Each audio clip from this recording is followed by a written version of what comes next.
How to find scroll bar settings on Samsung Internet Browser. Hello guys, in today's video I'm gonna show you how to find scroll bar settings on Samsung Internet Browser. First thing, go to the browser and here you will find these three lines in the bottom corner. Click on it and then click settings, and here you will find this one, web page view and scrolling, and then just click scroll bar.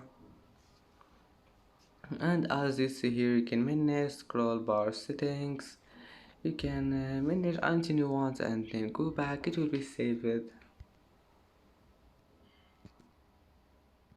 And that's it for today's video.